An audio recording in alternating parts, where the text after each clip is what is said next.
Welcome to the Rabbit Hole Fantasy Football Podcast. Thoughts, analysis, and information to help you succeed in your fantasy football leagues. I am here with Tyler. Yo, yo. And our producer, Mitchell. Hello. And today we start a series of 4 episodes covering each division in both conferences. And we'll go ahead and start with the AFC and NFC North. Tyler, are you ready for some potential arguments? Yeah. All right. Well, let's start with this. Top 3 all-time sitcoms. Tyler, go. Top 3 all-time sitcoms. Ooh. I'm going to go with Seinfeld, number 1. It's Always Sunny in Philadelphia, number 2. And I'll give The Office a strong 3. All right. Well, unfortunately, number 1 for me is Seinfeld. Number 2 is It's Always Sunny in Philadelphia. But number 3 is Roseanne. Why Roseanne? I love Roseanne, man. I love Roseanne Barr. John Goodman, come on. All right. He's fantastic. And there's some nostalgia to the show. I just remember eating a sandwich by the corded phone on the wall all the time. Like, I don't know. There's a ton of nostalgia in that show for me growing up, as in growing up watching it. Like Seinfeld. My dad was a huge Seinfeld Kramer fan. But there was the way that their life just went on the show was also a little nostalgic for me at times. Mitchell, how about you? Oh, it's a tough question. Probably have to go off of what I watched the most. So probably time spent. I got the most time on The Office.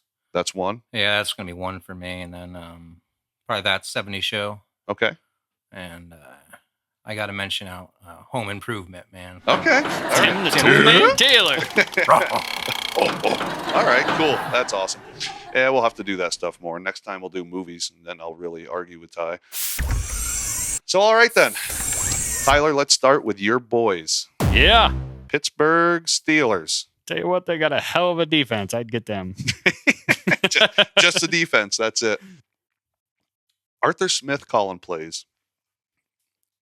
Is there any concern about like fantasy output with the Steelers? Yeah.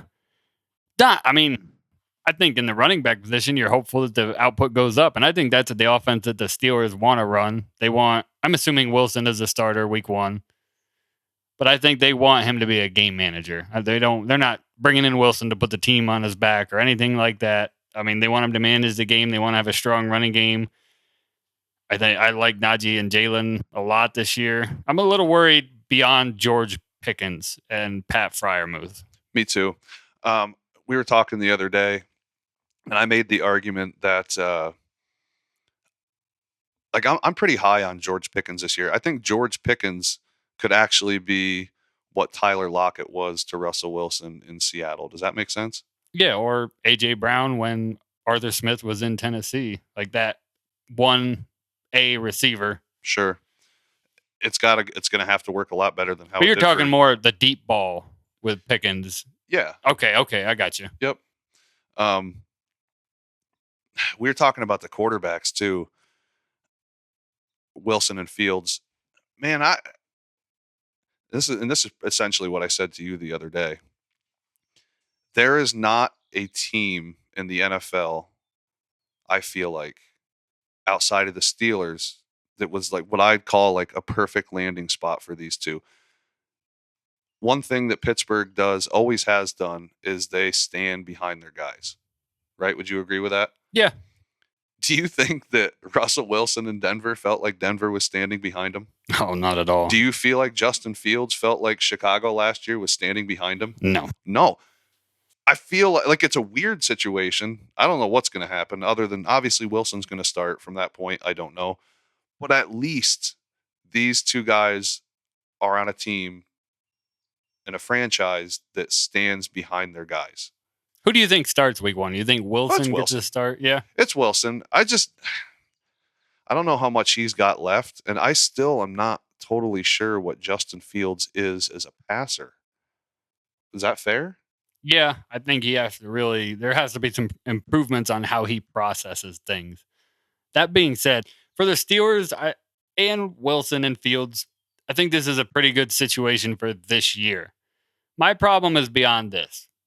Justin Fields is in the 4th year of his contract. They didn't pick up the 5th-year option. Wilson comes out and flops. Wilson does good. It's what do you do at the end of this year? And I know you have to wait and see what you get out of these guys. And I agree with you. I think Wilson gets to start week 1. Pittsburgh's been pretty upfront with he's in the pole position, I believe, as Mike Tomlin put it. And I think Fields could do good to sit behind him. I probably would have picked up the 5th-year option, though, just to have him there. You're not paying anything for Wilson, so why not pay to have Fields there? But that's probably beyond. Omar Khan knows what he's doing more than I do, I'm sure. Well, let's bounce that right to the receivers. I don't know how relevant Roman Wilson, Van Jefferson, Quez Watkins, Calvin Austin, fantasy-wise, I don't know how relevant they're going to be.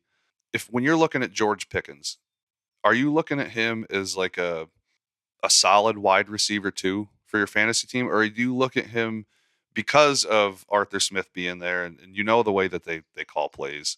I mean, it's going to be run, run, run. They're going to run as much as they possibly can. Do you look at Pickens as like a solid wide receiver 2 or more of like a wide receiver 3 with the 2 upside? In some weeks, maybe even a 1. I think he's a wide receiver 2 with 1 upside if he keeps his head on straight. Yeah. I mean, I'm not trying to be, but there's been some issues in the past. Roman Wilson, I like because of his run after the catch ability. I also like the fit here, coming from Michigan. I mean, that was a run-heavy college program. He was the number 1 receiver on a run-heavy college program coming out, so it's not something that he's not used to. I do want to make note of Van Jefferson here. I'm just worried that there's not going to be a lot. The volume? Yeah, I just don't know if there's going to be a lot of volume for Roman Wilson or Van Jefferson, to be honest with you.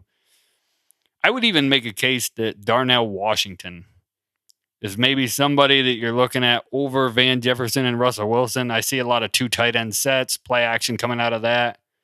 I'm not saying he's going to have big fantasy numbers, but I think Darnell Washington could be worth a roster spot this year. With that said, where do we stand on Freiermuth? Where do you stand on Freiermuth? Injuries were an issue last year. I think he's one of the better tight ends in the league. He's outside the top 10, I'd say, though, probably. Yeah. Fantasy Pros has him at 14. That's probably the right spot. After Goddard, before Kmet. That feels about right. I think that's accurate. Yeah. So he's more of a, people go later great with the But I tight think ends. he does better this year than last year in this offense. I think he has a much better year this year than he did. I would certainly hope so. Yeah, no doubt. Okay. Is he someone you're looking to get on your team, or you mainly I'm not going elsewhere? out of my way for it. No, me neither. He's like the late for the later great. Yeah. A late round flyer on this team that I'm looking at, though, is Cordero Patterson. Really? And I say that because of the rule changes to the kickoff. Oh, right. Depending on your point system, if you're giving a decent amount of point for kickoff, he's going to be there. So think about adding Cordero Patterson at a late flyer on a guy that could be a guy that gets you 10, 12 points on kickoffs in a pinch. Yeah, it just depends on how your league manager sets up the points. So, yeah, it's probably not a bad call. I personally probably deeper league, yeah, I'm with you for sure. In this offense, can Najee Harris put up like top 10 type numbers? No. You don't think so? Now, I still think it's him and Jalen Warren 1-2 punch. It's too much of, yeah. Okay, a little too much of a committee there for that. All right. You have any more to add with the Steelers? Nope, I think I'm good. Okay, cool. Let's move on to the Cincinnati Bengals. Man, my big question here is, look, we obviously know the team runs through Burrow, Jamar Chase, T. Higgins. Can Chase Brown be successful with only having Zach Moss as competition? Or do they bring you and I were talking before this, like, do they go out and sign Kareem Hunt? I don't know. But I'll say this. If they do not, and you're telling me it's Zach Moss, Chase Brown, Travion Williams, Chris Evans, I'm not concerned about the last 2. Boy, I'm intrigued by Chase Brown and what I have seen by him. Where are you at with old Chase Brown? I like him. I think there's going to be opportunity there. I What he do too. does with that opportunity, I don't know. this is not a great offensive line, but Zach Moss isn't like a tier 1 running back by any means. I'm not trashing the guy. He's had some good games. He's done well throughout the league, but Chase Brown, yeah. And I do worry, like, there's, Dalvin Cook, Kareem Hunt, the handful of free agent running backs that could come in here and start on this team. Yeah. If you're a running back needy team, this is a situation you want to watch. I agree. I want to caution people to not look at Zach Moss's production last year and draft this guy as if he is like a 1A. You? No, I don't. I think you're taking him too high. I do too. It's a weird situation. What Chase Brown does in the passing game, coming out of the backfield is, boy, he had some real flashes last year. And at this point, I almost have to imagine I could be wrong here, but I have a feeling that this is what we're going to see. Zach Moss and Chase Brown. I would second that just because Joe Mixon was there for forever. Right. They did not draft a running back. Right. They saw something there that they thought, maybe we can get by with this. Sure. Or maybe this is going to be a cheaper option for us, but this is still going to be productive. And I would guess that person is Chase Brown. And maybe maybe they're looking ahead with, T. Higgins. They know they're going to have some money, or he's gone. Yeah, he's franchise tagged for this year. 21.8 this year. Yep. What about Jermaine Burton? I love him. Is there a role for this guy, like a fantasy role for him? Upgrade to Tyler Boyd. That it's that. I agree. Yeah, I mean the rookie episodes we did, I think everyone, if you listen to that, you walked away going, well, Chad likes Jermaine Burton, probably too much, but this is, dynasty speaking, this could be a situation where if he shows enough, maybe Higgins don't come back next year. And he's the number 2 on one of the pass heaviest teams in the league. Yeah. And, as far as quarterback goes, I mean, Joe Burrow is Joe Burrow. You get a chance to draft Joe Burrow, I'm not going to argue with you. Andre Iosivas, Trent Irwin. I think we can. What are your thoughts on Gesicki? Yeah, I don't know, man. I don't like the way that Cincinnati uses tight ends, period. They seem to be on a rotation. Yeah. It seems like their tight ends are always on a rotation. Yeah, I agree. Yeah, I'm not really interested in tight ends from Cincinnati. I want who Burrow's throwing the ball to, essentially, if I don't have Burrow himself, for a stack or whatever it may be. But yeah, this Chase Brown kid, man, he really, really intrigues me. He's one of those guys, this is just a gut thing, but somebody you draft late, he's obviously going to be quite a late draft pick. If redraft speaking, he's one of those guys in a redraft league. You could get him way at the backside of the draft, and he could end up putting up like high-end flex numbers that might even leak into like RB2 type territory because of the pass catch. When things like that, those are league winning things. They sure are. That value that late in the draft, and I take that chance. Yeah. Was it Michael Crabtree with the Raiders that I got like 2 years in a row, way late, and he just kept putting up like wide receiver 2 to wide receiver 1 numbers like almost weekly. It was ridiculous. When you get that value that deep in the draft, it's so big. It's because if your early picks are hitting, you're schooling teams. So Chase, that's actually, I'm glad we said that and talked that out. Chase Brown reminds me to running backs, kind of what Crabtree was doing for me back in the day when I was drafting him. He could just be like, you hit it, league winning type move if things pan out with him the way that, quite honestly, I think they actually really could. So I think that's about all we got for the Bengals. All right, let's move on to the Baltimore Ravens. Is Derrick Henry still king in this offense? Yes and no. Elaborate. I think he'll get spelled more than he's used to in Tennessee. I mean, I think just that age there, but I still think this guy is going to be a monster in this offense. I don't want to downplay that at all. Spelled by who? Keaton Mitchell, who I think is a very underutilized player. I do too. That guy needs to get the ball more, at least so I know. If he carries it 15 times and he comes away with 43 rushing yards, okay. But it seems like this guy gets the ball 5 or 6 times that he's got 80 yards and a touchdown. Yeah, he made at least one big play in those movements. I didn't look. Is he going to be ready? out of the gate? Or is I this don't know off the top of my head, so I don't want to say. I think he was trending towards week 1. Okay, great. Because the reason I asked you who's spelling, I'm like, if it's not going to be Keaton Mitchell, is it Justice Hill? Is it Ali Rasheen, the rookie that we talked about? I think I've seen what I need to see from Justice Hill. Yeah. So I think Ali would be the guy that would be behind Keaton Mitchell. If Keaton Mitchell's not ready to go, I'd look for Ali to be in there. And maybe Derrick Henry is a little bit more the dominant back if Keaton Mitchell isn't ready to go. But man, I just think, I think Harbaugh loves Justice Hill. I don't know why. I don't know why either, but he's been fairly reliable. Like when they ask him to, hey, go do this, he's like, okay, and he goes out there and hammers in a 9-yard touchdown. For sure, but like when you just look at the volume, I just don't understand not giving Keaton Mitchell more carries. I agree. The guy is explosive. Yeah, I mean, I was kind of crying about that last year. Like, give this kid a chance. You give him the ball like 4 times in a game, and he's pushing 100 yards with a score. Yeah. Give him the ball 8 times. Double See it. what happens. Yeah. One thing I was looking at when I was looking at the Ravens is Mark Andrews. His injury history to me is honestly, it's become concerning. And I thought that last year, and I stayed away from him. And then I was right. It happened again. And I don't know, man. It's starting to add up. It is. And he's a guy that is looked at, is like a top tier. Top 3 tier. He's the first player in tier 2 on Fantasy Pros.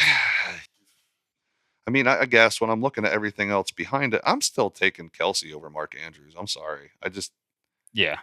I'm giving Dalton Kincaid a crack over him. I give David Njoku a crack if Jameis Winston starts, but that's a whole different story. Flacco's gone, so yeah. So yeah, Mark Andrews, I'm out on. That could really come back to haunt me. But I mean, maybe he has one of those years, where it's a kind of proves everybody wrong kind of year. Gets through all the way healthy. Now, if that happens, obviously Mark Andrews is a great addition. Yeah, and to your sometimes tight ends fall. So if it's in a situation where Mark Andrews falls, I'm not gonna back off of that, but I'm not taking him 2nd round or 3rd or 4th, quite honestly, for me. Now, Mark Andrews falls to the 5th round. That's going to be a little tough to pass up on. Zay Flowers, where do we land on him? Is he too go big or go home? I look for an uptick from Zay Flowers this year. I 2nd year in the offense. Yeah, that means a lot. There's some stability there. I think he's the one. For sure. This. I mean, I don't think we've seen enough from Bateman to know that that's not probably going to be what we thought it was. I think Tez Walker could take that right over. Yeah, I could see him being number 2 midway through this. And it might not even be Bateman's fault, man. His injury history is just not good. Right. I mean, it's just not. And he's a guy I mentioned before on a podcast. Like, I loved Rashad Bateman coming out. I think it was Minnesota, right? Right. Yeah, that's where he played college ball, Minnesota.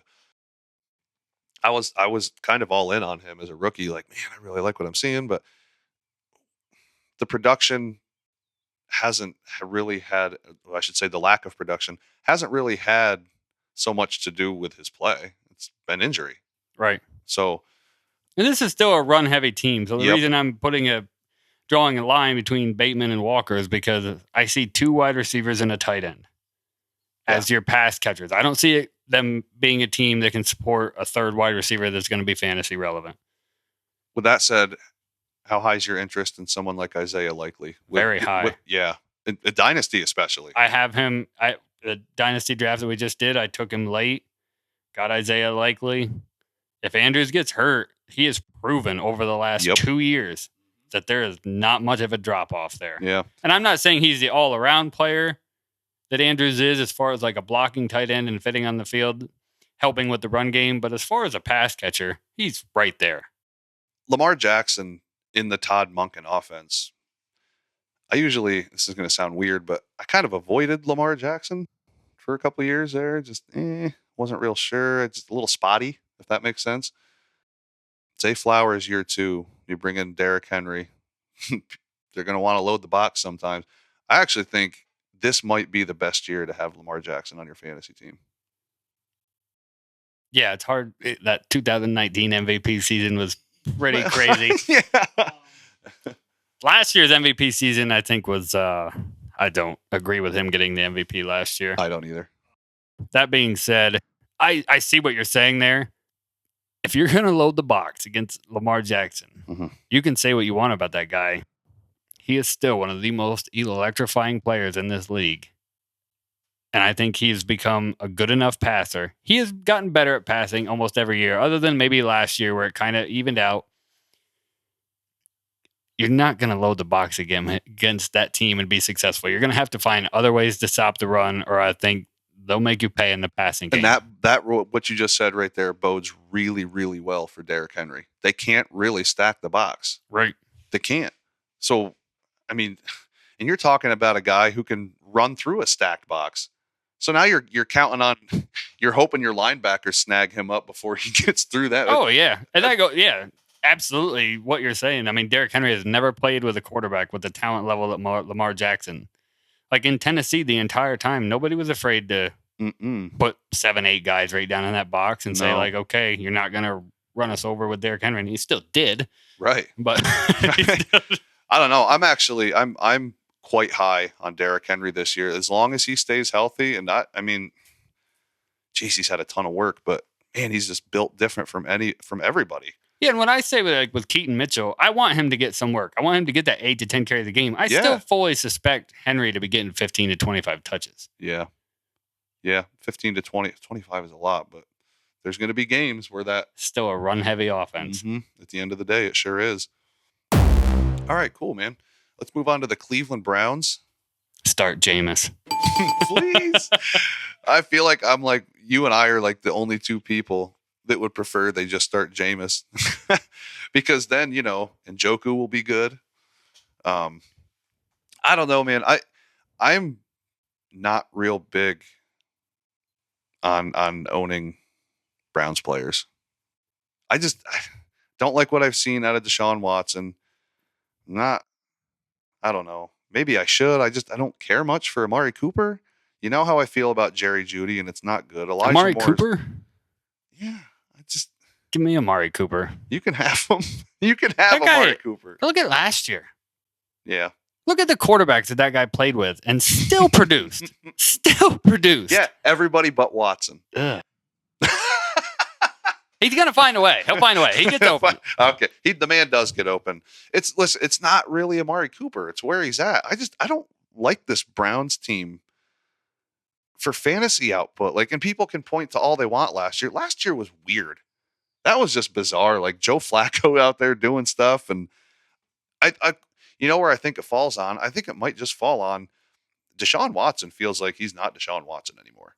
I don't think he is. And that's probably my biggest issue. Obviously it is. I'm here pounding the table for Jameis Winston. I'm not real big on Jerry Jeudy. I never really have been. Maybe that's unfair. Elijah Moore is cooked. Cedric Tillman's fine, but I don't see how he's going to light up the fantasy scoreboard quite yet.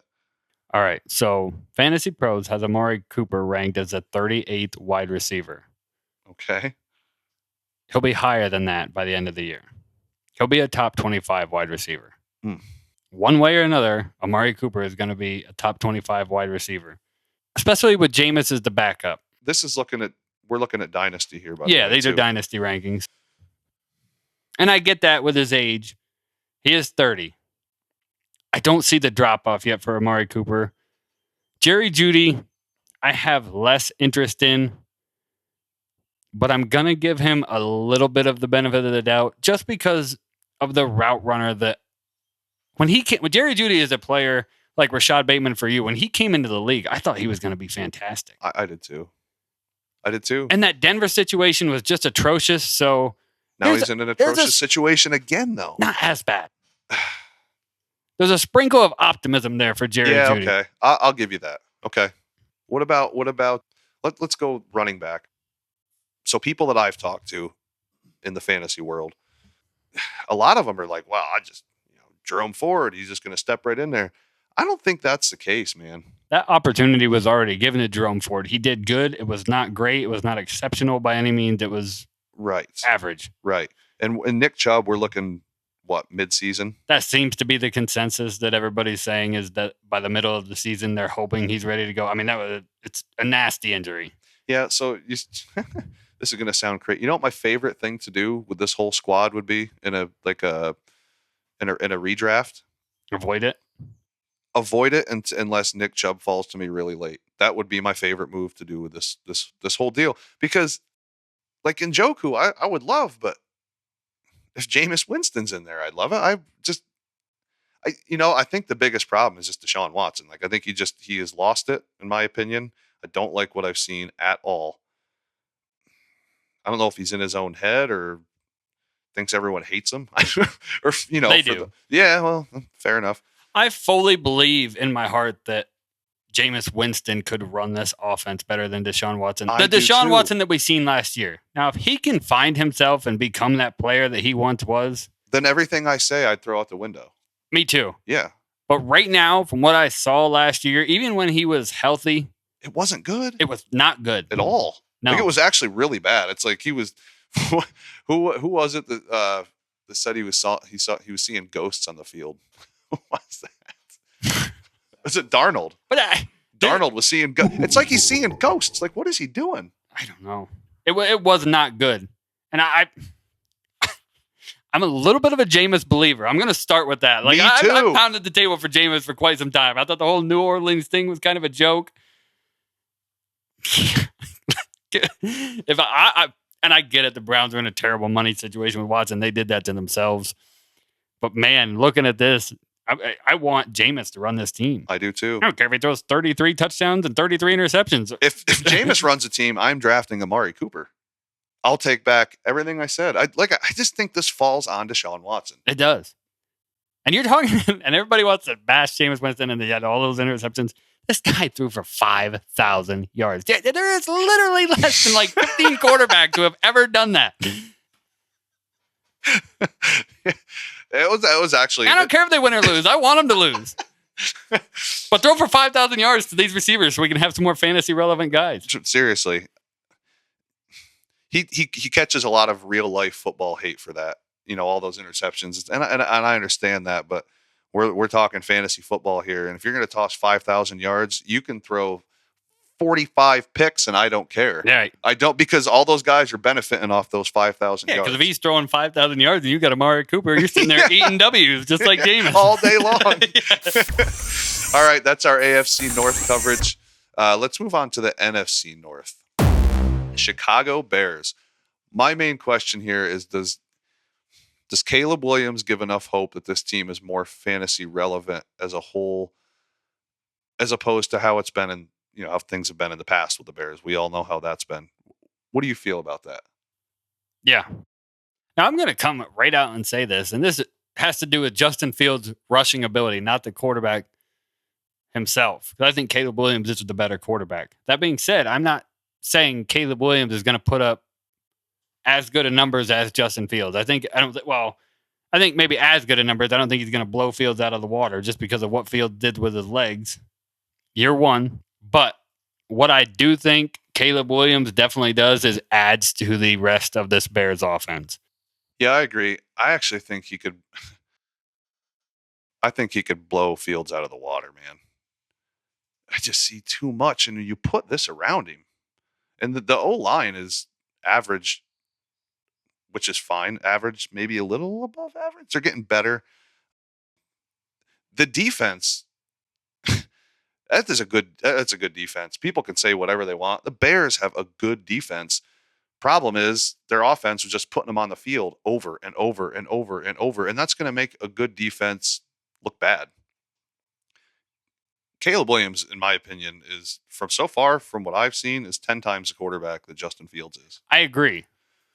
It's more what Fields did with his legs. And I know he wasn't great. But I guess the question, though, is does Williams give enough hope that the team can be more fantasy relevant? So like DJ Moore, Keenan Allen, I don't know, Roma Dunes, that might take an injury. I don't know. They do run a lot. They're going to run 3 receiver sets. That's for sure. I think they sustain 3 wide receivers. I'm going to make that prediction right now that I think Caleb Williams can, especially with that talent. Yeah. I mean, DJ Moore, Keenan Allen, Roma Dunze, like you said, they're going to run 3 wide receiver sets. They want those guys on the field. I love DJ Moore this year. I'm really high on DJ Moore this year.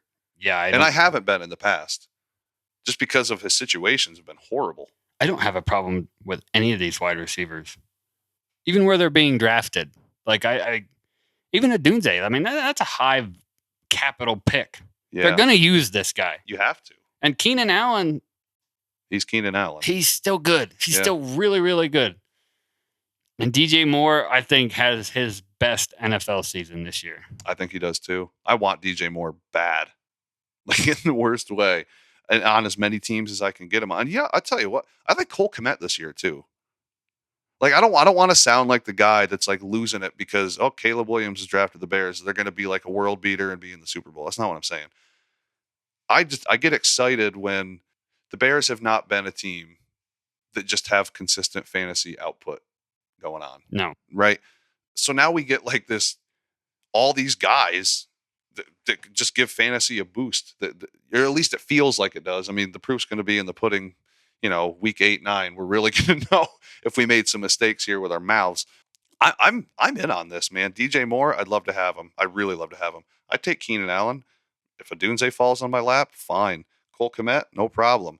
Even DeAndre Swift. Yeah, man. Give me some Bears players this year. Do you think DeAndre, how much of a committee is that backfield? It's a little bit of a committee. Mostly Herbert and Swift? Probably. Jury's still out on Roschon Johnson. I just, this could be a little bit too much of like a high octane type of offense, maybe for someone like Roschon. Does that make sense? No, then that feeds right into what I'm saying, where I think 3 wide receiver sets, and I think they're going to try to move the ball around here. Yeah, I do too. I mean, if I'm in a redraft league and I'm a guy who takes quarterbacks late, usually. Last year I did a couple things differently, but I would almost do a deal where maybe I take a higher quarterback, but I have no problem taking Caleb Williams and throwing him on my bench and say that other quarterback is like a Jordan Love. Then later in the season, like you see, this thing is working, like we're talking about, like it is working. All the wheels are rolling. That just creates guys like that create an awesome situation where it's like, okay, well, I have Caleb Williams and Jordan Love. I'm going to go to this team who lost their quarterback.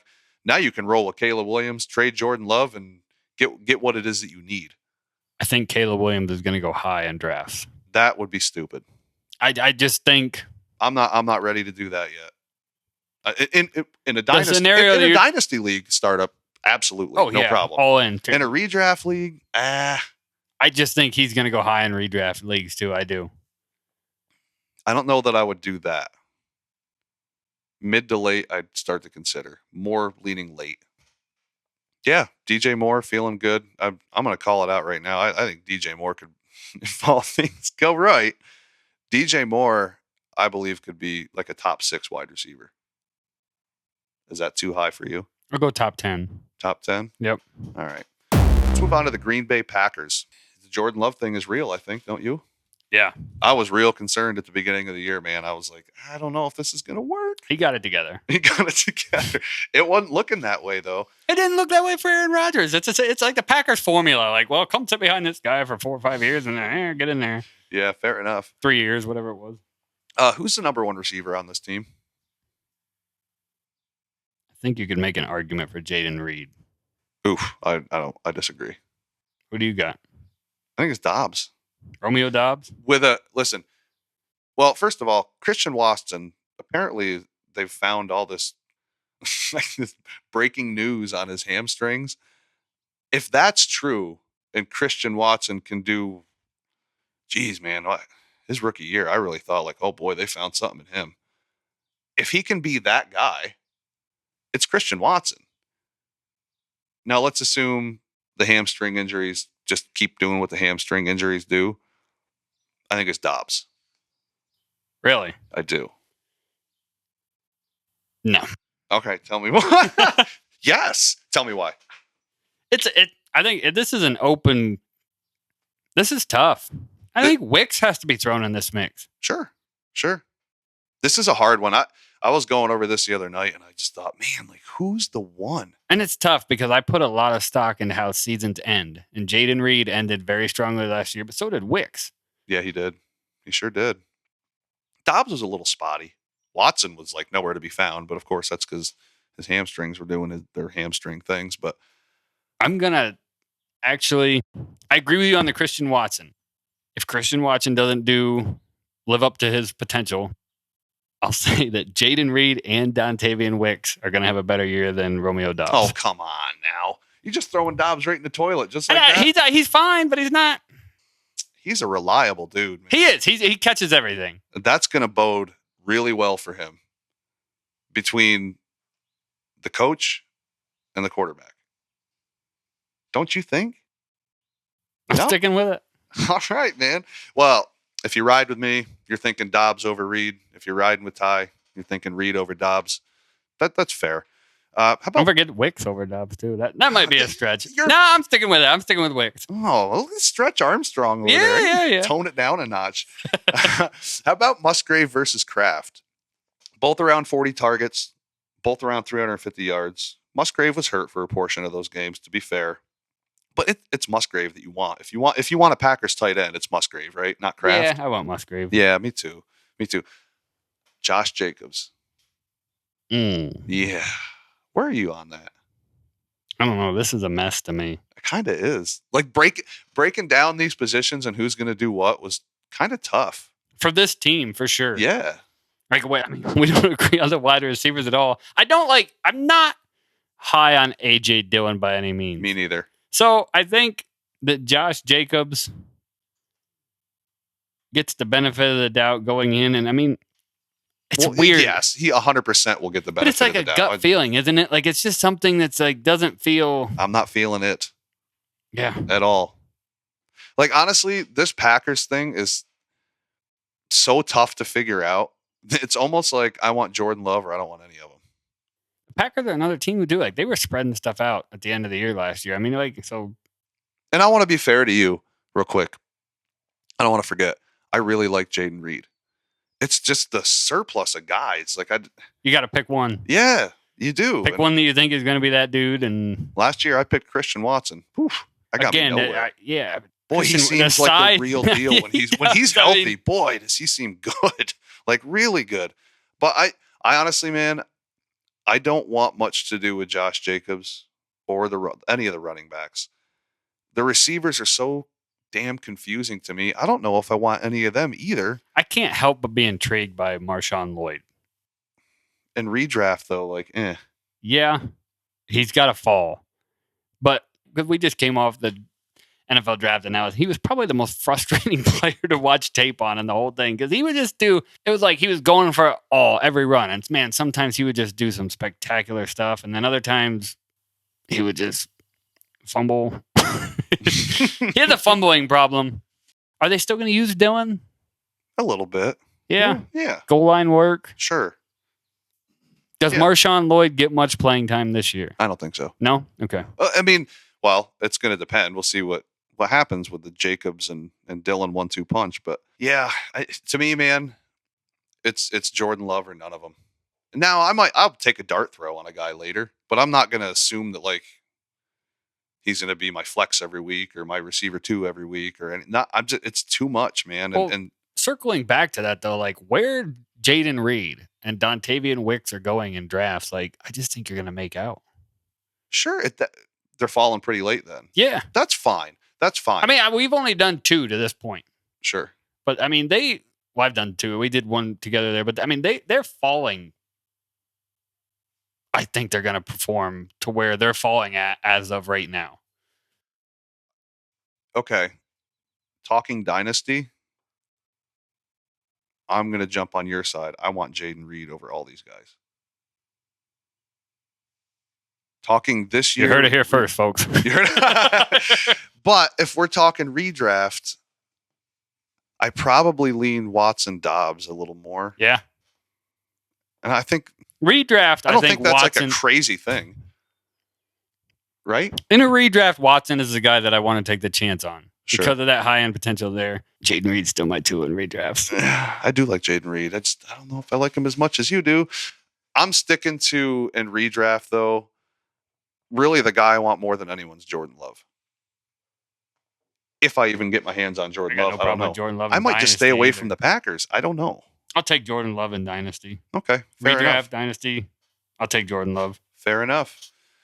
We got two more teams left here. Let's move on to the Minnesota Vikings. Oh, boy. Oh, boy. Can Justin Jefferson still be as insanely effective as he has been with J.J. McCarthy and not Kirk Cousins? No. See, I don't think so either. Effective from a real life standpoint, yes, because of all the attention that he is going to bring on the field. But the king of fantasy wide receivers? No. You don't think so? No, not when you're talking. Tyreek Hill is still Tyreek Hill. I know he's getting older. A.J. Brown still has Jalen Hurts.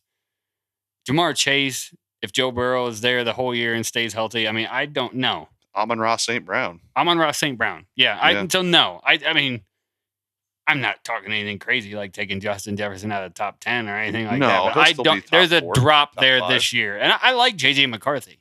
Sure. I think he could. There's going to be some growing pains, though. Oh, for sure. That's just a rookie quarterback thing, and that's fine. There's not a lot behind him, though. No, Jordan Addison takes that same hit. It's not Kirk Cousins throwing the ball anymore. Sure. And people have to deal with that for the first, at least year, I would say. I agree. Yeah, nothing behind there, really. I mean, Brandon Powell and Kirk Cousins was there. You could make a case for, but I mean, it's just not. That's a slim receiving core. It is. After Addison, it's a huge drop. Yeah, after Powell, I think it's Trent Sherfield. It's very slim. Are you? I'm a little worried about drafting Hawkinson. Yeah. I don't think he's realistically going to be ready till the end of September, early October, right? But like that, he could be a guy to where you get. I don't know, like who are we? You get like a Freiermuth, but like you just kind of sit around and like let Hawkinson. You're just waiting for him to kind of come in. If you draft well enough, having someone like Hawkinson just sitting down on your bench could be actually a great thing. Yeah, but boy, that's a bad injury. Like if you get Hawkinson in like the second, third of the draft, I mean, if you wait out that 8 weeks and you can find somebody else to start there, and you get Hawkinson just sitting there.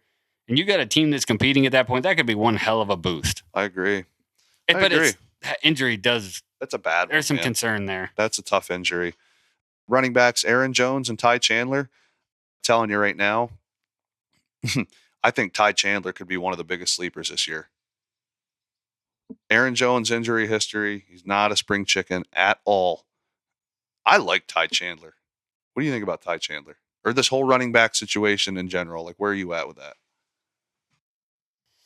I like Ty Chandler. I still am probably higher on Aaron Jones than you are. Well, sure. If you take Aaron Jones, I think you're out of your brain to not draft Ty Chandler. You want to come back and get the handcuff for sure. Yeah, absolutely. I don't think Aaron Jones has fallen off a cliff, but injuries are starting to pile up here. And he's not young. I guess my concern is I don't think it's too much of a committee unless Jones gets hurt. Then I think Ty Chandler takes the spot. So that's, to your point, the handcuff. But I don't see this as, even when Madison was there behind Cook, like it was still 75-25 Cook. I mean, listen, I think Ty Chandler is a sleeper because of the almost inevitability that Aaron Jones is not. I do not believe he's going to make it all the way through. That's why I'm considering Ty Chandler a sleeper. To me, I think he's a guy, man. I think he's a great running back. Did you get to see much of him last year? He had his moments. Yeah, I had him on my team last year in a redraft league. I picked him up off of waivers. He definitely had some good games. No slouch in the pass catching either. Like he does some good things in the flat. So let me reword this. I'm not huge on Aaron Jones, but if I get Aaron Jones, if I say he just kind of falls and it's the right spot, I will reach for Ty Chandler. Not too far, but far enough to where I know it's like, okay, I just made my Aaron Jones pick safe. And if Aaron Jones goes down, I am not worried at all. The other side of that is that this happens every year to a team. Even if you don't get Aaron Jones and Ty Chandler falls, if Aaron Jones does get hurt, that is such a huge hit. And running backs are going to get hurt. Yep. They get hurt every single year. And every single year in fantasy football, this happens where a number 2 guy becomes a number 1 running back that somebody got way late in the draft for a little bit of nothing. And it's a game changer. It sure is. That's we were talking about earlier. when that happens, man, Chase Brown, it is a game-changing thing. And the little bit that I did get to see of Ty Chandler, like, he put me on my couch and I opened my eyes. I was like, wow, man. Got some moves. Yeah, he's a good running back, man. Solid. J.J. McCarthy, outside of Dynasty, I'm probably staying away from him in redraft. Yeah. Yeah. I do want to bring this up just because worth mentioning. Is there any chance that Sam Darnold plays quarterback this year? I say no. Why? Well, why? No, I don't think so at all, man. No? No. You think he's brought in there to be a backup and they're going to roll with J.J. McCarthy and that's the guy? Yeah. Okay. I mean, I could be wrong, but that seems like a weird thing to do. Like, you take J.J. McCarthy that high, you're all pumped, you got your guy, and then you start Sam Darnold? Is that just a respect thing? I'll give you 1 week. There you go. I don't know. Like, J.J. McCarthy is like that guy and I agree with you. I think it's J.J. McCarthy. Let me say that first. But J.J. McCarthy is that quarterback that was drafted as right on the cusp. And you're not the first person I've heard this from, this thought. Like, he is right on the cusp of, like, do we let this guy sit for a year? Because some teams, like, that's the approach. Like, I'll say this, and we're not talking about them today. They're going to come up in a future episode, but, like, I have a much stronger belief that Bo Nix is going to start than J.J. McCarthy. Really? Even when you have the players that you have on this team, older Aaron Jones, you just brought Jefferson back with this huge contract, or not back, but you assured he stayed there. Let's say that. Hawkinson's not a spring chicken. Like, what are you waiting for? Not that you're going to go win the Super Bowl with J.J. McCarthy right out of the gate. But like I said, I don't know the Vikings front office, but I think it's more of a situation as like, we don't want to mess this up. We don't want to send him out there and screw this up. Like, we, give him the opportunity to learn. Like, if he's not ready. If this was the Panthers, I'd agree with you. Yeah. I think this is like set up so perfect for him. Like, why would you throw it in like, if you want to see what J.J. McCarthy has, you've got the weapons right now. Put him out there. I usually don't argue much against this sitting him for a year because I think that is a good thing to do. And it's kind of been proven, but it also doesn't hurt to just toss your guy out there either. My argument with that, though, is that other than TJ Hawkinson, Justin Jefferson's there for a long time. He's not old. Jordan Addison is still on his rookie contract. Their running back is going to be a revolving door. Ty Chandler is not that old. So it's not like for the bulk of those weapons, almost all those guys are going to be there next year. And you could make the argument that Hawkinson could be in a better spot to start the season next year. That's fair. Here's the only problem I have, though. I think you're wrong, and I think I'm right. I don't even... How's that for... I think that's a fine opinion, because I just... But like I said, so you think Bo Nix is going to... You think J.J. McCarthy is... You would feel... If you had to make a bet, who is definitely going to start the whole season, barring injury, you're taking J.J. McCarthy over Bo Nix. I wouldn't say that. No? No. That's all. Like, I'm just saying, like, I don't think it's as cut. Like, in Denver, you're looking at who's there, and I'm like, okay, well, they're going to start Bo Nix. Sean Payton took his guy. There's nobody really there behind him. And I'm not saying Sam Darnold is great, but like that's what I was going to say. The question is raised. What has he done other than see ghosts? That's twice this has come up. We're talking about Sam Darnold a lot today. In his most recent work, when he had weapons in the 49ers offense, he was not bad. Okay. Granted, a lot of people say, and I am not one of those people, I give Brock Purdy his credit. I think he did a great job at quarterback last year. There's guys out there that are like, well, anybody can be quarterback for the San Francisco 49ers. Well, you can't. You can't. Fair. It might look easy on the couch when you're sitting there with an Iron City in your hand, but guess what? You can't do it. All right. Are you done yelling at me? I'm not yelling, Chad. I'm sorry. All right. Let's move on to the Detroit Lions. My big question for Detroit is Montgomery versus Gibbs. Are we going to stay like a 50-50 thing, or is Gibbs going to get unleashed a little more? This 182 carries, 52 receptions last year. Boy, I got to feel like it's time to like let him loose a little more. A lot more. Well, yeah, definitely. Please do a lot more. But everybody, other than strict David Montgomery owners, Every Lions fan in Detroit wants Jahmyr Gibbs to be just cut loose. I agree. And, man, the flashes he showed last year. Oh, man, is he good? And there are certain guys in the league that I just don't understand that. Some guys, it's like, okay, you have two guys that are great. They're in a committee. We talked about Najee and Jalen earlier. I think that's two guys that complement each other. 1-2 punch, great.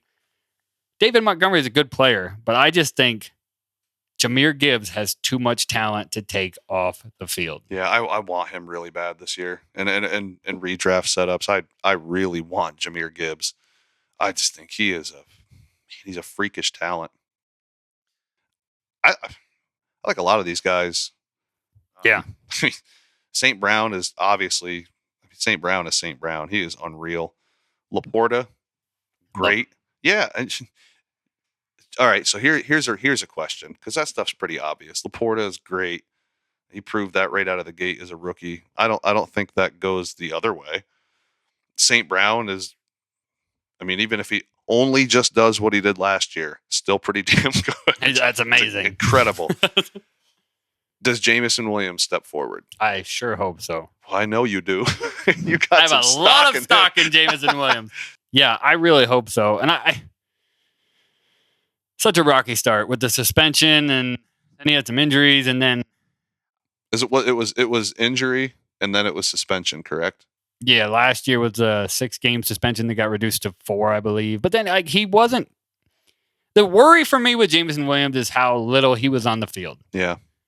I want him to be the 2. I want him to be out there with Amon-Ra St. Brown in every set. Well, Josh Reynolds is gone. Right? Yeah. One person I will bring up behind Jameson Williams, if Jameson Williams can't step up, Donovan Peoples-Jones. Yep. I knew you were going to go there. I knew you were going to skip right over Khalif Raymond and go right to I'm Donovan sorry, Khalif. Peoples-Jones. I'm not trying to be rude. But Donovan Peoples-Jones, I think he was underutilized in Cleveland, and I think there is some diamond in the rough potential there. Yeah. Yeah. Boy, I've seen him do some things. It's like, oh, man, where'd this kid come from?